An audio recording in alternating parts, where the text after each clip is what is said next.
Friends, तो कैसे हैं आप सब। आई होप सब अच्छे होंगे। और आज के वीडियो में हम बात करेंगे कक्षा 12 के जियोग्राफी के चैप्टर 2 के बारे में अध्ययन करेंगे, जिसका क्या नाम है, विश्व जनसंख्या वितरण घनत्व और वृद्धि। इसके बारे में अध्ययन करेंगे। तो पहले पार्ट में हमने क्या देखा, यानी कि पिछले वीडियो में हमने देखा कि विश्व में जनसंख्या है उसका वितरण किस प्रकार से पाया जाता है, जनसंख्या क्या होती है, और जनसंख्या के घनत्व के बारे में हमने जाना।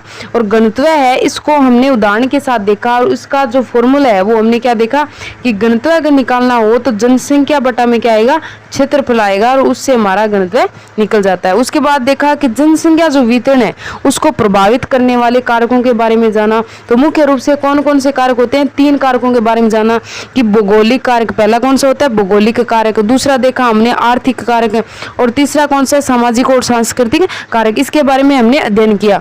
आज हम पढ़ेंगे इस वीडियो में, यानी कि पार्ट 2 में क्या पढ़ेंगे, जैसे मैं समरी बता देती हूँ उसके बारे में कि हम क्या क्या पढ़ेंगे इसमें। तो सबसे पहले बात करते हैं, इसमें पढ़ेंगे कि जनसंख्या जो है उसमें वृद्धि होती है, जनसंख्या में वृद्धि होती है, उसके बारे में अध्ययन करेंगे। दूसरा क्या बात करेंगे कि जनसंख्या जो वृद्धि दर है, यानी जो जनसंख्या में वृद्धि होती है उसकी दर क्या है, तो उसके बारे में अध्ययन करेंगे, या जनसंख्या वृद्धि दर क्या होती है। और तीसरा पॉइंट क्या आएगा इसमें कि जनसंख्या को परिवर्तन, जो जनसंख्या में परिवर्तन होता है यानी कमी होती है, कभी ज़्यादा जनसंख्या हो जाती है, तो उसके घटक कौन कौन से होते हैं। उसके बाद देखेंगे हम 4 नंबर पे, यानी कि 4 पॉइंट क्या देखेंगे हम कि प्रवास के बारे में, प्रवास क्या होता है और कितने टाइप के प्रवास होते हैं, यानी कितने प्रकार का होता है, प्रवास क्यों होता है, और प्रवास को प्रभावित करने वाले कारक कौन कौन से होते हैं, उसके बारे में अध्ययन करेंगे। ठीक है, तो चलो स्टार्ट करते हैं। तो सबसे पहले हम टॉपिक लेते हैं जनसंख्या वृद्धि। जनसंख्या वृद्धि के बारे में हम सबसे पहले पढ़ेंगे। तो जनसंख्या वृद्धि क्या होती है, तो जनसंख्या वृद्धि अथवा जनसंख्या परिवर्तन का अभिप्राय किसी क्षेत्र में समय की किसी निश्चित अवधि के दौरान बसे हुए लोगों की संख्या में परिवर्तन से होता है। यानी कोई भी विशेष क्षेत्र है, वहां पर लोग रह रहे हैं, तो निश्चित अवधि के दौरान वहां पर बस रहे लोगों की संख्या में जो परिवर्तन होता है वो क्या होता है, जनसंख्या वृद्धि है। यह परिवर्तन धनात्मक भी हो सकता है और ऋणात्मक भी हो सकता है, यानी जनसंख्या में कमी भी आ सकती है और जनसंख्या में वृद्धि भी हो सकती है। यानी जनसंख्या वृद्धि दोनों को कहेंगे, यानी कि जनसंख्या कम होती है तब भी क्या कहेंगे, वृद्धि कहेंगे, और जनसंख्या ज्यादा होती है तब भी क्या कहेंगे, उसमें वृद्धि कहेंगे। यानी ऋणात्मक धनात्मक दोनों रूप से हो सकती है, यानी जनसंख्या में परिवर्तन होना क्या होता है, वृद्धि होती है। और इस निरपेक्ष संख्या अथवा प्रतिशत के रूप में व्यक्त किया जा सकता है। इसे हम प्रतिशत के रूप में भी क्या कर सकते हैं, व्यक्त कर सकते हैं। और जनसंख्या जो परिवर्तन है वो किसी क्षेत्र विशेष की आर्थिक प्रगति के लिए, सामाजिक उत्थान के लिए और ऐतिहासिक और सांस्कृतिक पृष्ठभूमि होता है, उसका महत्वपूर्ण सूचक होता है। कौन, जनसंख्या उस क्षेत्र के लिए, यानी जनसंख्या जो परिवर्तन होता है। तो पहला पॉइंट क्या देखा हमने कि जो जनसंख्या है उसमें वृद्धि, जनसंख्या वृद्धि किसे कहेंगे कि जनसंख्या जो वृद्धि है उसमें क्या होगा, जनसंख्या में धनात्मक या ऋणात्मक दोनों रूप से परिवर्तन होना क्या होता है, जनसंख्या वृद्धि, या फिर उसे जनसंख्या परिवर्तन कह सकते हैं। ठीक है, अब हम पढ़ेंगे जनसंख्या भूगोल की कुछ आधारभूत संकल्पनाएं के बारे में अध्ययन करेंगे। जैसे पहला है जनसंख्या की वृद्धि।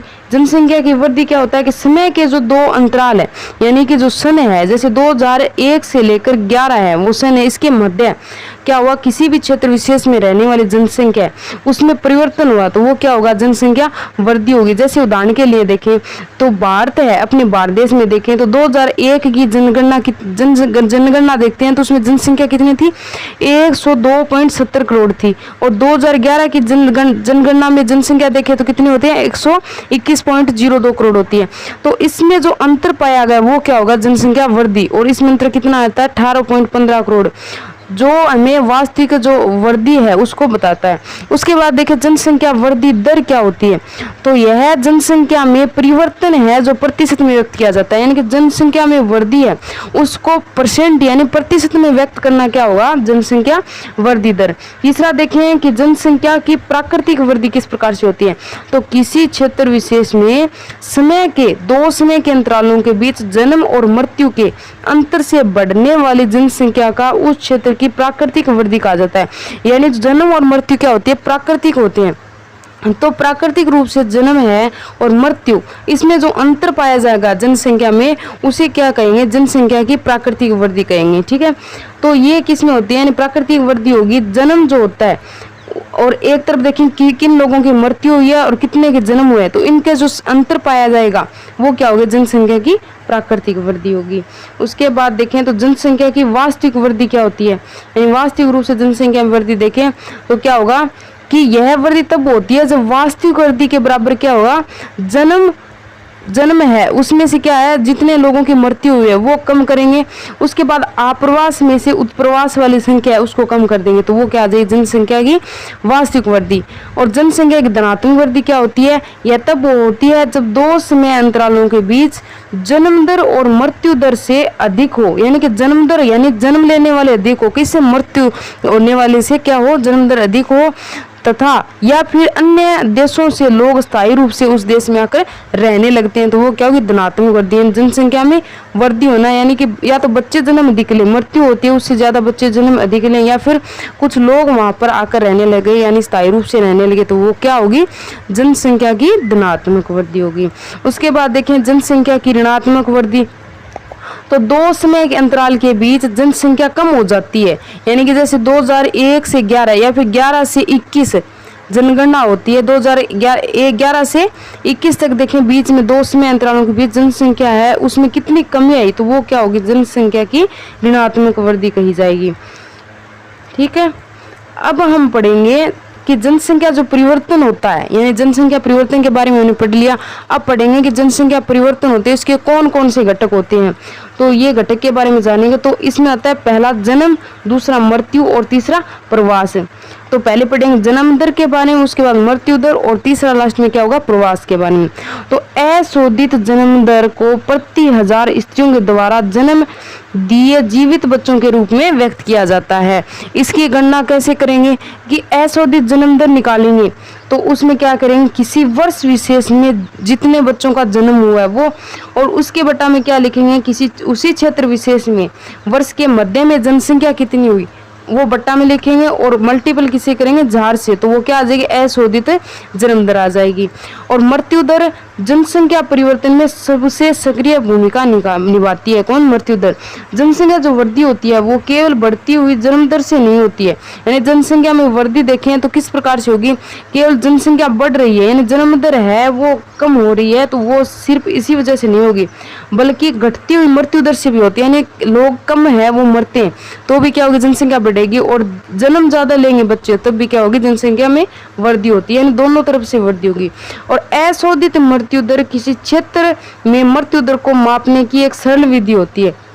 अशोधित मृत्यु दर को किसी क्षेत्र विशेष में किसी वर्ष के दौरान प्रति 1000 जनसंख्या के पीछे मृतकों की संख्या के रूप में व्यक्त किया जाता है। यानी अशोधित मृत्यु दर को कैसे व्यक्त किया जाता है, यानी कि अशोधित मृत्यु दर क्या होती है, कोई भी क्षेत्र विशेष है उसमें किसी वर्ष के दौरान प्रति 1000 जनसंख्या के पीछे कितने लोग मरे हैं, तो उसके आधार पर क्या किया जाता है, अशोधित मृत्यु दर को निकाला जाता है। इसके लिए हम देखें तो सूत्र क्या है कि कोई भी वर्ष विशेष ले लिया जाता है, उसमें मृतकों की संख्या कितनी थी, किसी वर्ष विशेष में मृतकों की संख्या यानी कितने लोग मरे, और बट्टा में क्या लिखेंगे, उस वर्ष के मध्य में अनुमानित जनसंख्या क्या है, और मल्टीपल में क्या करेंगे, 1000, तो वो क्या आ जाएगी, अशोधित मृत्यु दर आ जाएगी। मोटे तौर पर देखें तो मृत्यु दर है वो किसी क्षेत्र की जनांकीय संरचना और सामाजिक उन्नति और आर्थिक विकास के स्तर का क्या करती है, प्रभावित करती है वहां की जनसंख्या। और अब देखने हैं प्रवास के बारे में। तो प्रवास क्या होता है, प्रवास तो जन्म दर और मृत्यु है उसके अतिरिक्त एक घटक तीसरा होता है जनसंख्या परिवर्तन में, जिससे जनसंख्या का आकार परिवर्तित होता है, जनसंख्या में परिवर्तन आता है। दो पहले हमने देखा कि जन्म और मृत्यु दोनों क्या करते हैं, जनसंख्या को प्रभावित करते हैं, जनसंख्या वृद्धि को प्रभावित करते हैं। और तीसरा घटक देखते हैं अब प्रवास के बारे में। तो जब लोग एक स्थान से दूसरे स्थान पर जाते हैं तो वहां वह स्थान जहाँ से लोग जाते हैं उसे क्या कहेंगे, उद्गम स्थान, यानी वहां से चले गए। और जिस स्थान पर चले जाते हैं उसे क्या कहेंगे, गंतव्य स्थान। प्रवास क्या होता है कि एक स्थान से व्यक्ति दूसरे स्थान पर चले जाते हैं, ठीक है। और इसमें देखें तो जहाँ से वो गए हैं उसे तो क्या कहेंगे, उद्गम स्थान कहते हैं, जहाँ से गए उसे क्या कहेंगे, उद्गम स्थान। और जहाँ पर चले गए हैं उसे क्या कहेंगे, गंतव्य स्थान के नाम से जाना जाता है। उद्गम जो स्थान होता है वो जनसंख्या में कमी को दर्शाता है, क्योंकि वहां से लोग वो चले गए हैं तो वहां पे क्या होगी, जनसंख्या में कमी होगी। जबकि गंतव्य स्थान क्या बताता है, जनसंख्या बढ़ जाती है, उसमें जनसंख्या वहां पर वो लोग चले जाते हैं, जनसंख्या में वृद्धि हो जाती है। प्रवास को मनुष्य और संसाधन के बीच बेहतर संतुलन प्राप्त करने की दिशा में एक स्वतंत्र स्फूर्त प्रयास के रूप में निरूपित किया जा सकता है। प्रवास स्थायी, अस्थायी अथवा मौसमी भी हो सकता है। यानी जो प्रवास होता है यानी स्थायी रूप से हो सकता है, लोग एक जगह छोड़कर दूसरी जगह पर स्थायी रूप से रहने लग जाए, या फिर अस्थायी यानी कुछ समय के लिए चले जाएं, या फिर मौसमी यानी मौसम को देखकर उसमें परिवर्तन आ जाए। ठीक है, तो यह गांव से लेकर गांव तक हो सकता है, गांव से नगर तक, नगर से गांव और नगर से गांव की ओर भी हो सकता है। यानी कि कहीं भी प्रवास हो सकता है, किसी क्षेत्र विशेष में नहीं हो सकता, यानी कैसे भी हो सकता है, लेकिन प्रवास होना है यानी एक स्थान से दूसरे स्थान पर चले जाना क्या होता है, प्रवास होता है। उसके बाद देखते हैं अप्रवास क्या होता है। तो प्रवासी जो किसी नए स्थान पर जाते हैं तो वो क्या कहलाएगा, अप्रवासी होगा। लेकिन प्रवासी जो एक स्थान से बाहर चले जाते हैं वो क्या कहलाएगा, उत्प्रवासी कहलाता है। अब देखते हैं प्रवास के बारे में हमने पढ़ लिया। अब देखते हैं प्रवास होता क्यों है, यानी क्या कारण है कि प्रवास होता है। तो लोग जो है वो बेहतर आर्थिक और सामाजिक जीवन, अपने जीवन है उसको सुधारने के लिए क्या करते हैं, प्रवास करते हैं, यानी एक जगह छोड़कर दूसरे जगह पर चले जाते हैं। और प्रवास को प्रभावित करने वाले कारकों हैं, उनमें देखें तो मुख्यतः दो कारक आते हैं। कौन से, एक प्रतिकर्षक कारक, एक आता है अपकर्षक कारक है। तो प्रतिकर्षक कारक कौन कौन से होते हैं कि कुछ लोग बेरोजगार होते हैं, यानी जिस स्थान पर वो रह रहे हैं वहाँ पे बेरोजगारी है, रहन सहन की सुविधाएं हैं वो कम है, राजनीतिक उपद्रव है कुछ, या फिर प्रतिकूल जलवायु है, यानी वहां पर कृषि के लिए वो जो जलवायु है अनुकूल नहीं है, या प्राकृतिक विपदाएं जैसे बाढ़ वगैरह बहुत ज्यादा आती है, और महामारियां फैली हुई, या फिर सामाजिक आर्थिक रूप से पिछड़े हुए हैं। तो इस कारण से वो क्या करते हैं, उद्गम स्थान से दूसरी ओर चले जाते हैं, तो वो क्या होगा, प्रतिकर्षक कारक होते हैं।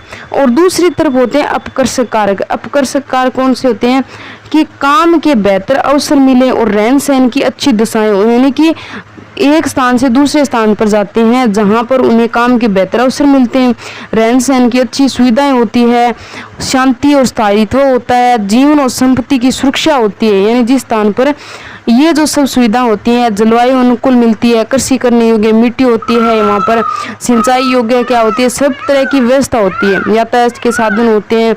जैसे वो जो कारण है वो गंतव्य स्थान को उद्गम स्थान की अपेक्षा अधिक आकर्षित करते हैं, यानी वहाँ पर जाते हैं वो उन्हें अधिक आकर्षित करते हैं। तो वो लोग एक स्थान को छोड़कर, यानी कि देखें तो उद्गम स्थान को छोड़कर गंतव्य स्थान की ओर चले जाते हैं, तो उसे क्या कहेंगे, अपकर्षक कार्य करते हैं। तो ये दो कारण हैं जो क्या करते हैं, प्रवास को प्रभावित करते हैं।